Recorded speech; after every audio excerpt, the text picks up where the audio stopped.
भविष्य का दूसरा नाम है संघर्ष।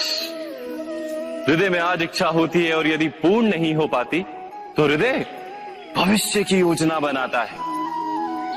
भविष्य में इच्छा पूर्ण होगी ऐसी कल्पना करता रहता है, किंतु जीवन ना तो भविष्य में है ना अतीत में।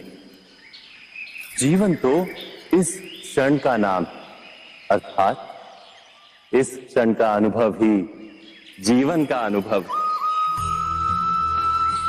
पर हम ये जानते हुए भी इतना सा सत्य समझ नहीं पाते। या तो हम बीते हुए समय के स्मरणों को घेर कर बैठे रहते, या फिर आने वाले समय के लिए हम योजनाएं बनाते रहते हैं और जीवन जीवन बीत जाता है।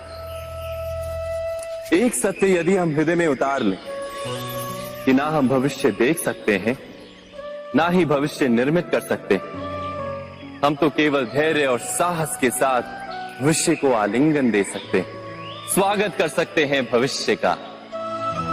तो क्या जीवन का हर पल जीवन से नहीं भर जाएगा? स्वयं विचार कीजिए।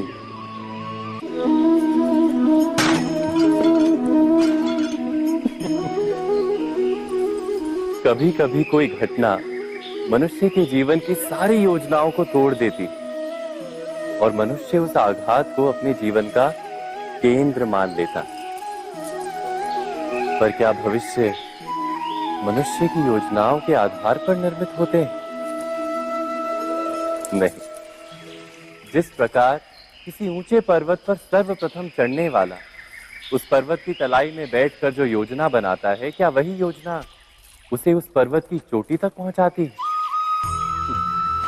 नहीं। वास्तव में वो जैसे जैसे ऊपर चढ़ता है वैसे वैसे उसे नई नई चुनौतियां, नई नई विडंबनाएं, नए नए अवरोध मिलते हैं। प्रत्येक पद पर वो अपने अगले पद का निर्णय करता है। प्रत्येक पद पर उसे अपनी योजनाओं को बदलना पड़ता है। कहीं पुरानी योजना उसे खाई में ना ढकेल दे। वो पर्वत को अपने योग्य नहीं बना पाता, केवल स्वयं को पर्वत के योग्य बना सकता है। क्या जीवन के साथ भी ऐसा ही नहीं? जब मनुष्य जीवन में किसी एक चुनौती को, एक अवरोध को अपने जीवन का केंद्र मान लेता है, अपने जीवन की गति को ही रोक देता है, तो वो अपने जीवन में सफल नहीं बन पाता और ना ही सुख और शांति प्राप्त कर पाता।